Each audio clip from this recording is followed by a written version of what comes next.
இன்றைய தினம் நீலகாமம் பகுதிகளில் அப்பாவி மலையக தமிழர்களுக்கு எதிராக நடத்தப்பட்ட தாக்குதலை கண்டிக்கும் விதமாகத்தான் இந்த போராட்டம் நடைபெற்று கொண்டிருக்கிறது.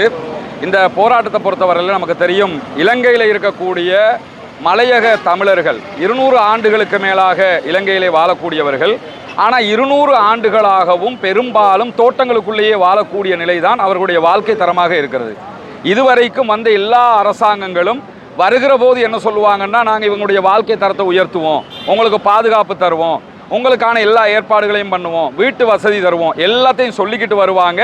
வந்ததுக்கு பிறகு எதை செய்தார்கள் என்று பார்த்தால் அடுத்த அரசு வரும்போது தான் அதே வாக்குறுதி அவர்களுக்கே நினைவுக்கு வரும். இதே நிலை தொடர்ந்து வருகிறது. கடந்த தித்வா புயலில் பாதிக்கப்பட்ட நேரத்தில் கூட அவர்களுக்கு தேவையான முழுமையான எந்த நிவாரணமும் கிடைக்காத நிலையில் தொடர்ந்து இந்த தோட்டங்களுக்குள்ள வாழக்கூடிய மக்களை இலக்கு வைத்து தோட்ட நிறுவனங்களுடைய தலைமைகள் ஓய்வு பெற்ற இராணுவத்தில் சேர்ந்தவங்க அல்லது இராணுவத்தை விட்டு தப்பி ஓடியவங்க, இது மாதிரி குரூப்பை கொண்டு வந்து வச்சுக்கிட்டு பாத்தாள கல்வி வேலை செய்கிற வேலைகள் தொடர்ந்து நடைபெறுகிறது. இலங்கையில் இருக்கக்கூடிய பிரச்சனைகளில் மிக கடுமையான பிரச்சனைகள் நடந்த எல்லா பிரச்சனையும் நீங்கள் எடுத்துக்கிட்டீங்கன்னா, இந்த பிரச்சனைகளுக்கு பின்னாடி ஒவ்வொரு சந்தர்ப்பங்கள்லையும் இந்த ஓய்வு பெற்ற இராணுவ அதிகாரிகள் மேலே குற்றம் சுமத்தப்பட்டிருக்கிறது. இல்லை என்று சொன்னால் இராணுவத்திலிருந்து தப்பி ஓடியவங்க மேலே குற்றம் சுமத்தப்பட்டிருக்குது. ஏன்னா அவங்களுக்கு ஆயுத பயிற்சிகள் பெற்றிருப்பார்கள். அதற்கு பிறகு இராணுவத்தை விட்டு தப்பி ஓடுறான், அவங்கள தேடி பிடிச்சி தோட்ட நிர்வாகம் வேலைக்கு அமர்த்துது. வேலைக்கு அமர்த்திவிட்டு என்ன பண்ணுறாங்கன்னு கேட்டால் பாத்தாள வேலையை செய்கிறதுக்கு, அந்த அப்பாவிகளுக்கு அடிக்கிறதுக்கு, அந்த அப்பாவிகளை வீட்டை உடைக்கிறதுக்கு பயன்படுத்துகிறாங்க. இந்த இடத்துல நம்ம முதலாவதாக நினைக்க வேண்டிய ஒரு விஷயம் என்னன்னு கேட்டால், மலையக மக்களும் இந்த நாட்டினுடைய பிரஜைகள், அவர்களும் மனிதர்கள், அவர்களுக்கு நம்மள மாதிரி உணர்வுகள் இருக்கிறது. இன்னைக்கு நம்ம குடிக்கிற சிலோன் டீ, உலகம் முழுவதும் சிலோன்னா சிலோன் டீ தான் ஞாபகத்துக்கு வரும். இந்த சிலோன் டீக்கு பின்னாடி இருக்கிற டேஸ்ட்டுக்கு பின்னாடி மலையக மக்களுடைய இரத்தம் இருக்கிறது. அந்த டேஸ்ட்டுக்கு பின்னாடி அவர்களுடைய தியாகம் இருக்கிறது. அந்த டேஸ்ட்டுக்கு பின்னாடி அவர்களுடைய செயல்பாடுகள் இருக்கிறது. இதையெல்லாம் விளங்காமல் மலையக மக்களுடைய இரத்தம் உறிஞ்சப்படுகிறது. நாட்டுக்காக அவருடைய தேவை பெற்றுக்கொள்ளப்படுகிறது. அவர்களுக்கான கல்வி இல்லை, உரிமை இல்லை, வீடு இல்லை, தங்குவதற்கு இடம் இல்லை, ஒன்றுமே இல்லை. அவர்கள் மீது தாக்குதல் நடத்துவது, இதை தட்டி கேட்கறதுக்கு யாருமே கிடையாது. குறிப்பாக இவ்வளவு பெரிய அநியாயம் நடந்திருக்கிறது.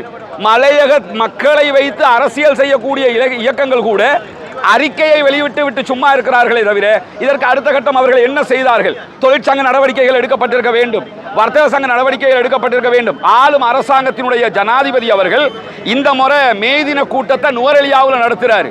தொடர்ச்சியாக மலையக மக்களை இலக்கு வைத்து அவருடைய செயல்பாடுகள் இருக்கிறது, வரவேற்கத்தக்கது, பாராட்டத்தக்கது.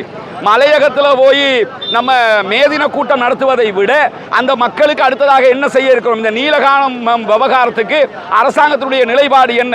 அரசாங்கம் நடத்துகிற கட்சியினுடைய நிலைப்பாடு என்ன? என்பிபியினுடைய ஸ்டேட்மெண்ட் என்ன என்கிற பல கேள்விகள் இதற்குள் எழும்புகிறது. ஏன்னு கேட்டால், இன்னைக்கு மலையக மக்களுக்கு, நேற்று இஸ்லாமியர்களுக்கு, நாளை இன்னொரு சாராருக்கு இது நடக்கலாம். அநியாயம் யாருக்கும் நடக்கக்கூடாது. காசாவினுடைய நிலைக்கு இந்த மக்கள் இலங்கையில் வாழ்ந்து கொண்டிருக்கிறார்கள். என்ன, அவங்க அந்த குழு பகுதிகளில் வாழ்றாங்க, அட்டை கடிக்குள்ள வாழ்றாங்க.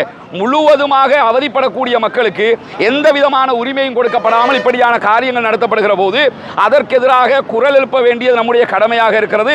அந்த அடிப்படையில் தான் இந்த ஆர்ப்பாட்டமும் நடத்தப்படுகிறது. இந்த ஆர்ப்பாட்டத்தில் நீங்கள் பார்த்தீங்கன்னா, நான் பார்த்தது ரொம்ப மகிழ்ச்சியான ஒரு விஷயம். அஞ்சோம் அடிபணியோம் என்று இன்றைக்கு பதாகைகள் வைக்கப்பட்டிருக்கிறது. இந்த இடத்துல தான் நம்ம அத்தனை பேரும் நிற்கணும். நாங்கள் 2ஆம் தர குடிமக்கள் அல்ல, மலையக மக்களும் 2ஆம் தர குடிமக்கள் அல்ல, இலங்கை இஸ்லாமியர்களும் 2ஆம் தர குடிமக்கள் அல்ல, இலங்கை தமிழர்களும் 2ஆம் தர குடிமக்கள் அல்ல. அத்தனை பேருமே பிரஜைகள். இந்த நாட்டினுடைய சுதந்திரத்திற்காக பாடுபட்ட சமூகங்கள் தான் அத்தனை பேரும். இந்த நாட்டுக்கு டாலர் கணக்கில் பணம் உள்ளே வருவதற்கு காரணமாக இருப்பது மலையக அப்பாவி மக்கள். அந்த அட்டை கடிக்குள் அவர்கள் படுகிற கஷ்டங்களால் தான் டாலர் நமக்கு கொளிச்சுக்கிட்டு இருக்குது. அப்ப இவ்வளவு தியாகம் செய்யக்கூடிய மக்களுக்கு இந்த அநியாயங்கள் செய்வதை யாரும் பொறுத்துக்கொள்ள முடியாது. அஞ்சோம் அடிபணியோம் என்கிற கோஷத்தின் அடிப்படையில் அவர்களுக்காக ஜனநாயக ரீதியாக அத்தனை பேரும் குரல் எழுப்ப வேண்டும், அவர்களுக்காக போராட வேண்டும். இலங்கையில் இருக்கக்கூடிய அத்தனை இஸ்லாமிய, தமிழ், அத்தனை எம்பிமார், பாராளுமன்றத்தில் சிங்கள தலைவர்கள் உட்பட அத்தனை பேரும் இதற்கு இந்த தாக்குதலுக்கு எதிராக குரல் எழுப்ப வேண்டும். குறிப்பாக முதலாவது, இந்த தோட்டங்களுக்குள்ள இருக்கக்கூடிய இராணுவத்திலிருந்து ஓய்வு பெற்றவர்களை பதவிக்கு அமர்த்தப்பட்டிருப்பது, இது இல்லாமலாக்கப்பட வேண்டும்.